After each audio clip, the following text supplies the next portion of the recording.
Je m'appelle Anne Margalin. Bienvenue dans la saison 3 de Sweet Papy Podcast.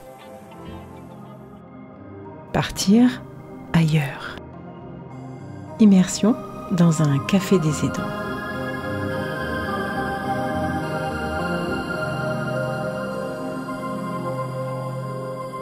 Je suis invitée à retrouver Assia dans un bar, un peu caché dans un coin très douillet. Un large sourire m'attend et tout de suite, elle me pose la question « Comment ça va, Anne ?»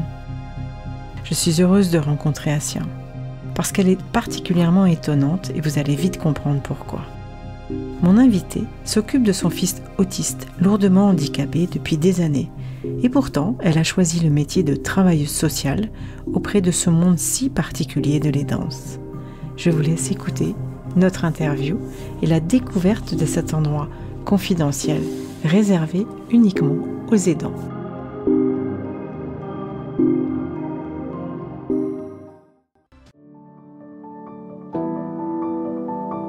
Quand les bras qui vous ont si longtemps réconforté se fragilisent, quand vous souhaitez prendre soin avec douceur de ceux qui vous ont donné la vie, vous réalisez que c'est un monde inconnu qui s'ouvre devant vous. Vous êtes proche aidant. La vocation de Sweet Papy Podcast est de vous aider à garder ces moments agréables et mémorables pour maintenir votre équilibre de vie et une relation pleine d'amour avec eux. Avec nos invités, nous vous parlons de toutes les ressources positives, les solutions alternatives et les approches humanistes actuelles. Et nous avons à cœur de vous les transmettre pour vous soutenir et vous aider dès à présent. Alors je vous remercie de passer quelques minutes avec moi pour écouter les conseils d'une experte aidante et rejoindre ainsi une grande communauté bienveillante en cliquant dans le descriptif de l'épisode juste en dessous. Bonne écoute!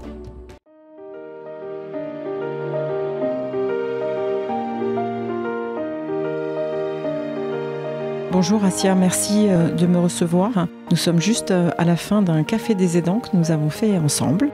Et j'aimerais que tu nous parles justement de ce que vous pouvez apporter avec ce café des aidants qui se réunit une fois par mois.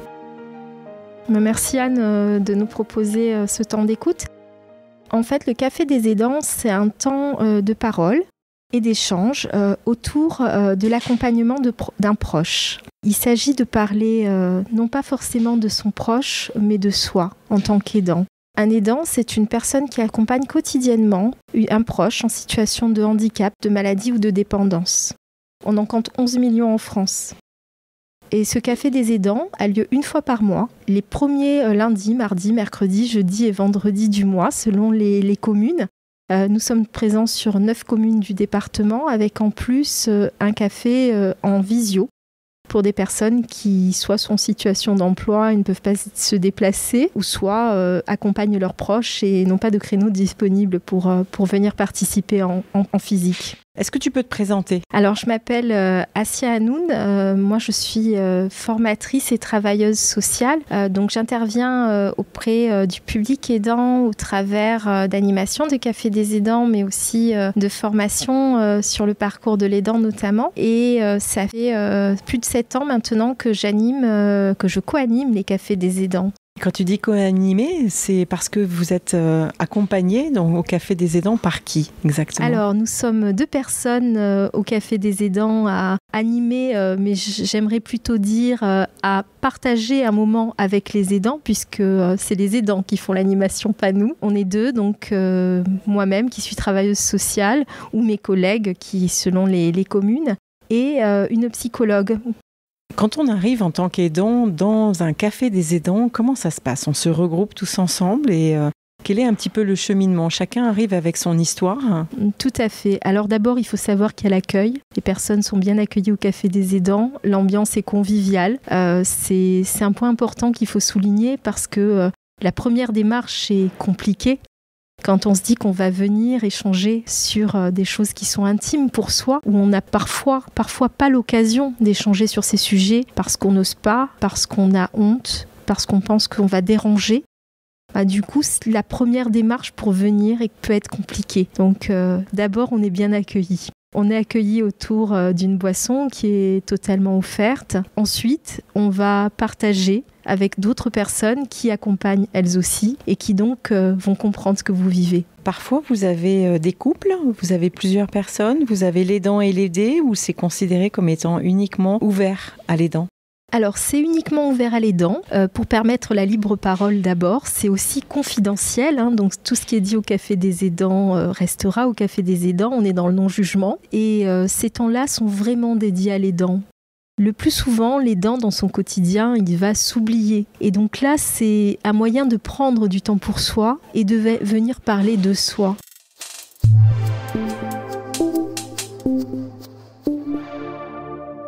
Ce temps est dédié aux aidants. Bien souvent, quand ils accompagnent, ils vont s'oublier dans l'accompagnement. Et donc ce temps, c'est une parenthèse pour eux. C'est un temps pour eux. Donc il est important pour qu'ils puissent libérer la parole, notamment qu'il n'y ait pas l'aidé avec eux. Alors moi, j'ai remarqué pendant ces cafés des aidants, on est tous un peu entre nous et on se fournit des conseils, des renseignements et on se sent particulièrement soutenu. On relève à la fois de la convivialité et du soutien à travers ces cafés, mais également de pratico-pratique tout de suite. Parce que l'aidant, quand il arrive, tu vas nous en parler mieux que moi, il a surtout besoin de renseignements et on l'a encore vu aujourd'hui. Oui, alors l'aidant de façon générale, quand il arrive, il est fatigué déjà. Il a besoin de poser les choses. Aujourd'hui, dans la démarche, dans le parcours de l'aidant, il rencontre souvent des difficultés à trouver le bon conseil, la bonne information surtout, malgré tous les efforts conséquents qui ont été faits au niveau du département, parce que on est quand même fait partie d'un département qui est quand même novateur au niveau de la prise en charge des aidants, où il y a beaucoup de choses qui ont été mises en place pour faciliter le parcours de l'aidant. Mais généralement, quand ils viennent au Café des aidants, ils ont souvent des méconnaissances par rapport à leurs droits et surtout aussi, ils ne s'accordent pas le droit. Donc le droit de mettre en place des prises en charge pour se soulager et s'aérer un peu, pour prendre du temps pour soi. Alors justement, dans cette dynamique, le Café des aidants vient justement poser ça et donc on va effectivement faire un petit point sur la situation de la personne, pour nous professionnels, identifier les besoins qui sont décrits et aussi les besoins qui ne le sont pas décrits. C'est-à-dire qu'il y a des aidants qui vont beaucoup se fatiguer parce qu'ils vont cumuler les casquettes. C'est des super aidants. Donc voilà, on va faire l'infirmière, on va faire le taxi, on va s'occuper des changes, on va au quotidien gérer les diverses prises en charge. Et du coup, tout ça, ça va venir se cumuler dans l'emploi du temps. Donc ça va venir rajouter de la charge physique, mais aussi cette charge mentale qu'on oublie souvent et qui va venir fatiguer et voire impacter la santé. Donc pour nous, en tant que professionnels, il est important de prendre en compte l'aidant dans sa globalité et donc de faire un point sur ce qu'il est, sa prise en charge autour de l'aider, mais aussi autour de l'aidant, qu'on oublie parfois. Pour moi, l'aidant, quand il vient au café vous rencontrer, il a cette posture de super-héros. Souvent, il vient par plaisir de vous rencontrer parce qu'il y a la convivialité, parce qu'il y a le sourire. On va obtenir du soutien, on va obtenir presque de la douceur en disant voilà, on a bien compris votre situation, voilà ce qu'on va faire. Mais il n'y a pas que le Café des aidants et on ne va pas automatiquement avoir une fois par mois. C'est-à-dire qu'il va y avoir un suivi après par téléphone, des mises en relation avec tout l'univers qu'il y a autour de ça dans le Gard. Tu me confirmes ? Tout à fait. Tout à fait, on travaille vraiment dans le maillage territorial, on est vraiment très ancré et on le développe au fur et à mesure aussi. L'important, c'est vraiment la notion de parcours de l'aidant et donc nous, nos missions premières, c'est l'écoute.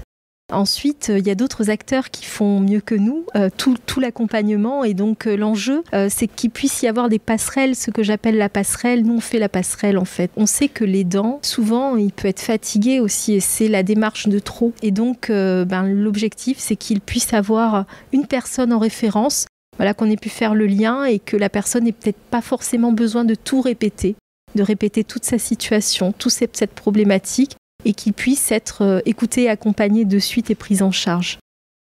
C'est quoi ta définition pour toi aujourd'hui de l'aidant ? Quand par exemple un aidant vient au Café des aidants ? Pour moi, un aidant, c'est une personne qui donne pour l'autre. Je crois que le lien d'abord de l'aidant à l'aidé, c'est le lien d'amour. Et à partir de ce lien d'amour, vont se construire de l'accompagnement. Et cet accompagnement, du coup, il se fait avec le cœur. Et qui dit cœur dit aussi émotionnel. Et quand on rentre dans l'émotionnel, il y a des belles choses qui s'y passent, mais il peut y avoir aussi des difficultés. La définition de l'aidant, elle ne vient pas comme ça. C'est-à-dire que l'aidant ne va pas se définir aidant. C'est quand on va lui poser sa place, quand on va lui parler du rôle de l'aidant, qu'il va pouvoir se définir en tant qu'aidant. C'est pas naturel. C'est encore un terme qui est nouveau et donc qui nécessite d'être appréhendé. Et même dans la construction de son rôle d'aidant, il va nécessiter aussi d'être appréhendé. On va essayer de trouver sa juste place d'aidant.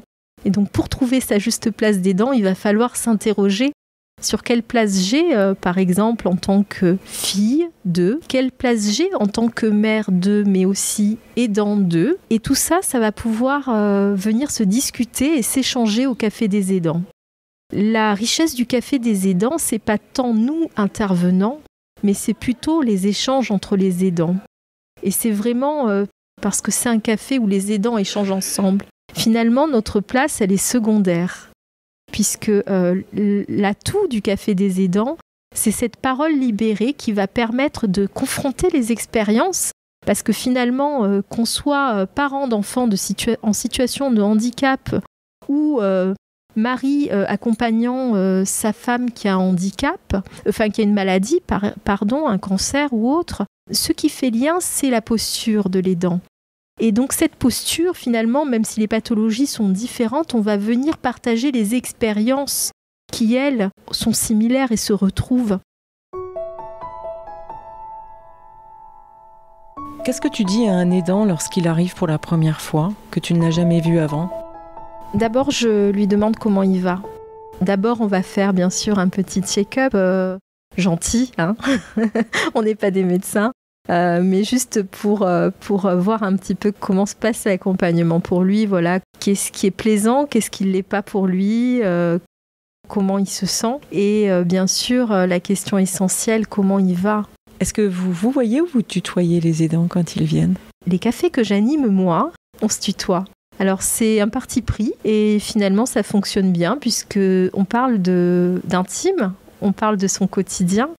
Et donc le tutoiement a sa place finalement. Qu'est-ce qui ressort le plus dans le Café des aidants quand ils sont à plusieurs ? Alors d'abord la convivialité. Je dirais même que c'est familial, l'ambiance est familiale. Il y a beaucoup de soutien, d'entraide. Et ça c'est vraiment beau à voir, même des fois j'écoute et je me dis c'est chouette ce qui se passe.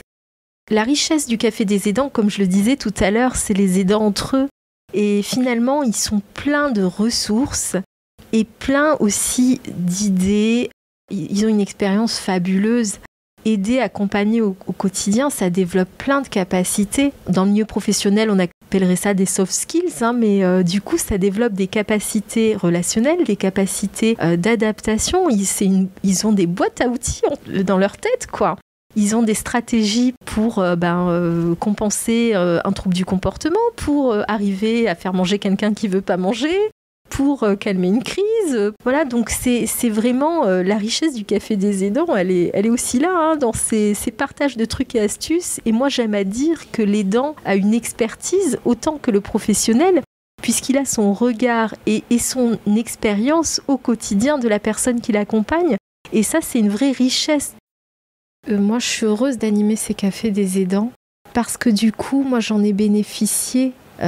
Ça s'appelait pas un Café des aidants, mais j'ai partagé avec d'autres aidants. On se réunissait à l'époque, le Café des aidants n'existait pas, mais on se réunissait avec d'autres parents.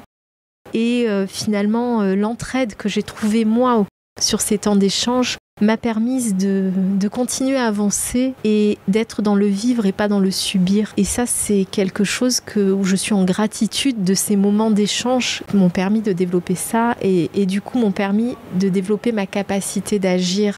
Et aujourd'hui, finalement, ce cheminement que moi j'ai mené me permet aujourd'hui de venir animer ces temps des aidants et surtout d'avoir la conviction de ce que je propose, parce que je sais que ça apporte et donc que c'est utile aux aidants. Comment ça se passe quand il y a un aidant qui est déjà venu plusieurs fois Vous continuez à avoir des relations téléphoniques, par SMS, etc. avec. Je vous ai entendu développer en fait. Donc ok, tu en es là, tu as fait ça. Et toi ? Et ça, c'est une question qui est indispensable. C'est toujours dire et toi, tu en es où sur ton parcours ? Dans le cadre de cette personne, elle a beaucoup évolué dans l'accompagnement, c'est-à-dire que quand elle est arrivée, elle était d'abord très fatiguée, elle s'occupait de tout au domicile, elle s'oubliait complètement et j'ai plaisir à la voir venir au bout de quelques mois, à nous solliciter, à nous dire j'ai pas trouvé d'infirmière, mais je l'ai demandé l'infirmière. J'ai demandé d'être accompagnée et du coup nous on va venir donner le petit coup de pouce avec notre réseau pour trouver une solution. Mais finalement, le travail, c'est eux qui le font. Nous, on est juste là au bon moment pour leur proposer, quand ils sont prêts à se saisir des dispositifs. Et ce qui est positif, c'est qu'au Café des Aidants, on voit l'évolution des personnes. Moi, je suis ravie quand je vois quelqu'un qui, au départ, arrive et qui est fatigué, en limite burn-out, parce que il ne faut pas se le cacher, il ne faut pas se mentir. Aider, ça épuise, ça fatigue physiquement, ça fatigue moralement, ça a un impact sur la santé. Donc quand on arrive et qu'on est fatigué, nous on le perçoit, cette fatigue, on perçoit cet épuisement. Et ce qui est positif, c'est qu'au fur et à mesure de la venue de la personne au Café des Aidants, on la voit mettre en place des dispositifs, on la voit être un peu plus coquette, prendre un peu plus soin d'elle. Et on voit cette personne qui était complètement oubliée dans l'accompagnement, m'a profité d'un temps pour elle, par exemple. Voilà, on se fait des petits challenges au Café des Aidants aussi, sur qu'est-ce que tu vas faire pour toi le mois prochain, par exemple. Et où les aidants ont plaisir à revenir et nous dire, j'ai tenu mon challenge, je me suis occupée de moi, je me suis fait un massage. J'ai été à la salle de sport, j'ai fait une soirée copine. Et ça, pour nous, c'est du bonheur de voir ça parce qu'on se dit que finalement, la préservation de la santé, c'est l'enjeu majeur du Café des Aidants. Et quand on sait que la personne se reconnecte à ça, on se dit que elle aura peut-être un impact qui sera moins important pour elle et elle va pouvoir surtout accompagner dans la durée et dans la bienveillance. Est-ce que tu peux nous parler de Anne-Sophie ? Oui, alors Anne-Sophie, c'est une aidante qui vient depuis plus de 4 ans au Café des Aidants. Alors, au départ, quand elle est arrivée, elle était en colère contre son mari qui faisait plus ou qui faisait pas d'efforts, en colère après un système qui n'était pas juste et qui n'était pas suffisant. Et on a échangé ensemble, elle a échangé avec beaucoup d'aidants qui lui disaient qu'eux aussi étaient passés par là et qu'eux aussi étaient en colère.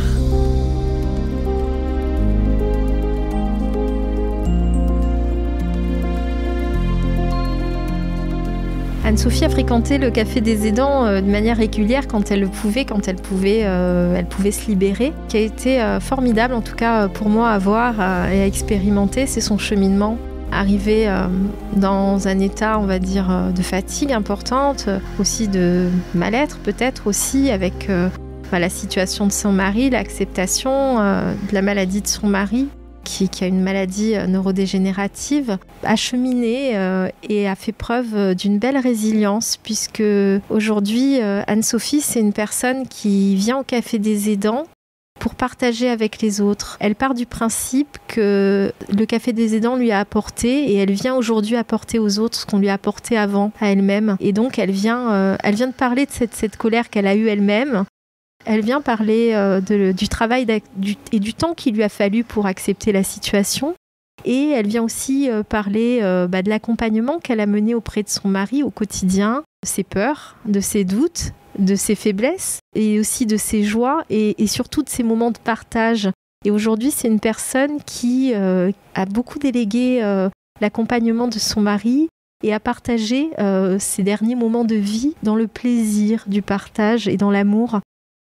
Aujourd'hui, son mari est décédé et elle continue à venir au Café des Aidants pour partager avec les autres, parce que ça lui paraît important. Café des Aidants, en tout cas, c'est le slogan qui existe, c'est autour d'un café, venez partager votre expérience avec d'autres aidants. Et c'est parfaitement ça. Et dans tous les cas, est-ce qu'il y a des phrases importantes, des solutions que tu pourrais donner et comment est-ce que tu pourrais motiver les aidants à venir à vous rejoindre avec votre équipe ? Alors moi, j'aimerais vous parler de moi, finalement, en quelques secondes. J'aimerais vous dire que moi, je suis maman d'un enfant qui est en situation de handicap, qui a aujourd'hui 19 ans, qui a un bouquet d'artifice, il est autiste, diabétique, épileptique, il a une maladie rare, etc. Et cet enfant, moi, quand il était petit, je me suis sentie très isolée. Je me suis sentie seule face à l'accompagnement parce que, bien sûr, j'avais mes proches, mais je pouvais pas parler de tout avec mes proches. Je pouvais pas m'exprimer sur tous les sujets. Déjà, je voulais pas les blesser. J'avais peur de leur en rajouter. Et par pudeur aussi, on n'ose pas dire des choses par moment. Et finalement, le Café des aidants, il n'existait pas à l'époque, malheureusement. Et on s'est réunis spontanément avec plusieurs familles, une fois par mois. Et on se réunissait soit chez l'un, soit chez l'autre, soit dans un restaurant. Et ces temps d'échange ont été pour moi très précieux, puisqu'ils m'ont permis d'être dans le vivre et non dans le subir. Ils m'ont permis ça a vraiment été un temps de soutien pour moi et j'ai osé bouger les lignes grâce à ça aussi. Donc je dois beaucoup à ces temps d'échange et aujourd'hui finalement ce que j'aimerais dire, c'est que je suis heureuse d'animer moi ces temps d'échange parce que je vois l'évolution des personnes et finalement ce que moi j'ai reçu c'est des moments qui se partagent au Café des aidants. Aujourd'hui tu as une expérience importante en tant qu'aidante effectivement et puis professionnellement également puisque tu donnes des formations, tu expliques aussi ce que c'est que l'aidance pour quelqu'un qui ne sait pas forcément et dans tous les domaines puisque rappelons-le, un aidant c'est aussi bien en situation de handicap que pour l'âge, quelle que soit la situation de l'aidant, les solutions qu'on peut apporter, elles sont diverses, variées, mais toujours aussi importantes à chaque étape de l'aidance. Oui, ce qui fait le lien vraiment, c'est les aidants, c'est le parcours de l'aidant. Et moi, quand tu me dis qu'est-ce que tu pourrais dire aux aidants, moi je leur dis venez. On est seul dans l'accompagnement, là on sera pas seul. Et venez parce qu'on va partager de bons moments, de vrais moments de convivialité. Et surtout, ça va aussi permettre de faciliter le parcours. Merci beaucoup, Assia. Merci à toi. On sera ravis de vous accueillir au Café des aidants. On vous attend avec grand plaisir. À bientôt. Avant de vous quitter, je voudrais vous signaler que cette interview a été réalisée dans le département du Gard, chez moi, à Nîmes, dans le sud de la France, par Une Belle Journée, et avec la collaboration de Bonjour, groupe Présence 30, qui propose des services à la personne. Je vous rappelle également que dans l'épisode 46, je vous parle de l'Association française des aidants, qui soutient le concept des cafés des aidants partout en France. Alors si vous êtes seul, isolé, débordé, homme, femme, pour des enfants, pour des adultes, pour des grands-parents, je vous encourage vivement à vous rendre dans un café des aidants. Merci en tout cas d'avoir pris le temps de nous écouter. On se retrouve très bientôt et d'ici là, surtout, n'hésitez pas à partager cet épisode à d'autres personnes qui en auraient besoin. Sweet Papy Podcast, c'est fait pour vous, pour les aidants et les aider.